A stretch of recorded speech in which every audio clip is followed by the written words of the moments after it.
po sa mga tiktropa nating may pusong kampiyon. Tuloy-tuloy po ang ating weekly auditions para sa tanghalan ng Kampiyon 2025! Ano po ang dapat po natin gawin? Napakasimple po. Pumunta lang po tayo dito sa GMA Studio 6 every Wednesday and Thursday. 3 to 5 p.m. po yan. At sinong hanapin natin? Si Romel Romel Bago! Bago! Hindi luma.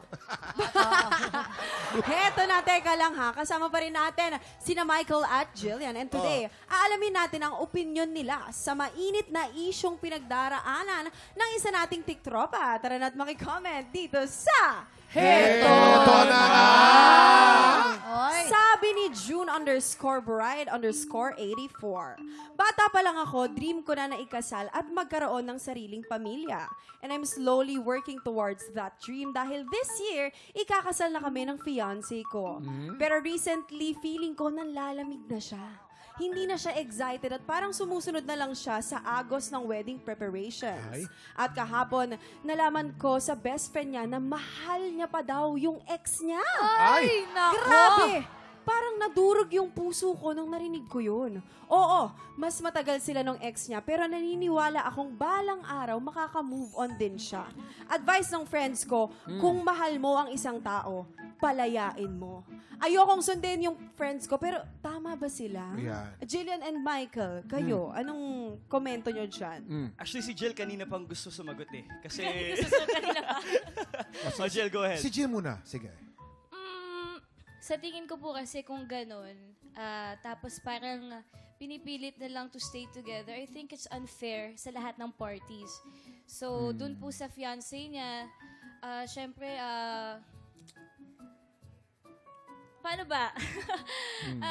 Hindi ako magaling magbigay ng relationship advice. I just Hindi, think kunyari si Michael yung lalaki. Ganyan. Hindi, hindi. I just think it's unfair po na parang dun sa girl na he has feelings for someone else.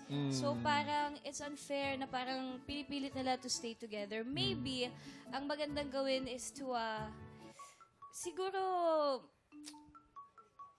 parang have their own life muna and see if they're really Cool off meant muna. for Cool off they're muna. really meant for each I-separate other. muna nila yung isa't isa, Yes, no? kasi parang kung hindi pa siya nakaka-move on sa ex niya, Oo, unfair ka sa sarili Totoo mo naman kung hindi mo yun. siya i-let go at hindi unfair ka din sa kanya na hindi mo siya nile-let go. Yes, Tama exactly. naman. Tama Pero yung Ano ba? ano Hindi kaya, ko na- yung kanina Sana pang maayos. ngiti ng ngiti ng kinikilig nang wala namang ginagawa si Jillian. Oh, si Michael. Michael, ikaw naman. Ako po kasi when it comes to love, I think the best advice is don't find love, let love find you. Kumbaga, itong situation nila, I think he needs to find himself din. Kasi hindi siya sure kung sino ba talaga ang mahal niya. And mahirap din na he lives in a life of regret na hindi niya tinuloy yung ex niya kasi may feelings pa siya. But at the same time, nakakasakit na siya ng tao. So he has to be honest with himself at sabihin niya, kausapin niya ng maayos. Kasi lahat nadadaan sa mabuting usapan kasi communication is key. Ang galing mo talaga, Michael. Alam mo, balang araw magiging kapuso leading man ka. Wow, thank you, Kuya Kim. Sa prime time, no? Sa prime time. Herlin, Sa ikaw naman. Herlin. Totoo naman yung sinabi ni Michael, kailangan nadadaan sa pag-uusap, hindi kung kanino nalalaman, hindi yung sa best friend. Kaya dapat, Ba't parang galit ka? hindi Parang naman, ay, hindi nag-explain lang ako na kailangan mag-usap yung dalawa, fiancé na nga kayo, nagkakahiyaan pa kayo, mag-usap kayo. Kasi nakakaiyak yun. Tama. Hindi, huwag niyo pinapadaan sa iba kasi mayroon na yung dagdag bawas. Mas mabuting eye to eye, face to face. Yan, ganun, di ba? Ganda mo, ha? Galing. Maganda to. Fresh, no? Fresh ka, Puso. girl. Yay! Ay, ikaw naman, Ako Jason. naman para sa akin, don't find love. Let love find you. Sinabi na yan eh! Sinabi na yan eh. Sabi na ba niya? Oh. Okay. Then, find another woman. Like that. Find another fiancé. Hindi, pwede pag-usapan kausapin mo yung fiancé mo. Ano ba, mahal mo ba talaga? Itutuloy ba natin to? Kung hindi naman, okay lang, papalayain Pag-usapan. kita. Communication natin. is key. Oo naman. Ayan. Kasi ang hirap naman yung magsasama. Kasi pag nakatali ka na, mahirap na yun. Tama. Yes. Tapos pagkatapos nun, kayo, tulfo. Wala. Ba't naman papatulfo pa? Mag-aaway lang sila eh. Ako, ang masasabi ko naman dito, iba ha. May kasabihan tayo na if you love someone, set them free. Ako naniniwala dyan. If you love someone and you set them free, lalayo yan. If you love someone, ipaglaban mo yan. Kung masaktan ka man Amen. at na-reject ka, then you live to fight and love for another Iba day. talaga. Ganon. Laban! Paglabanan niya. Galing, no? galing. I disagree with you. Oh. Bilang tao na mahilig magpalaya. Ay. Mahilig ba Ikaw? Mahilig ka ba Papalaya?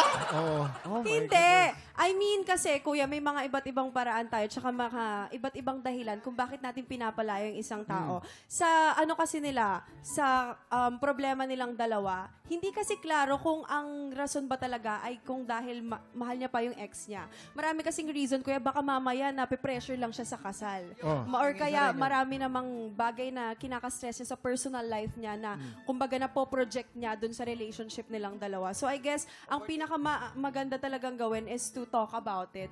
Yung communication yung dalawa. Pero kung hindi na pwede, wag na, tama na, tigilan na, ang dami namang iba dyan. Ganun lang. Ganon. Kaya naman mga tiktropa, kung ikaw ang tatanungin, palalayain mo ba ang fiancé mo pag nalaman mong mahal pa niya yung ex niya?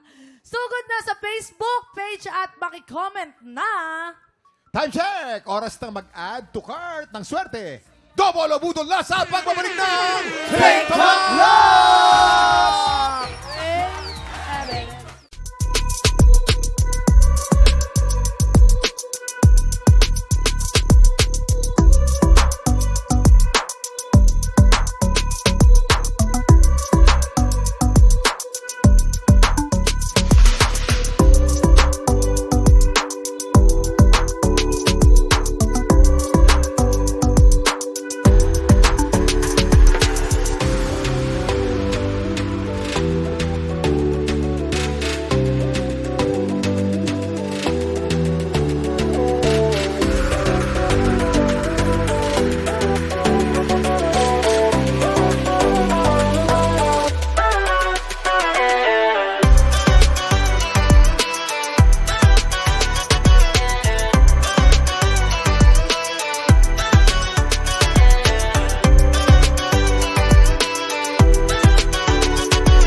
Tiktropa, pinanood mo hanggang sa dulo itong video na ito?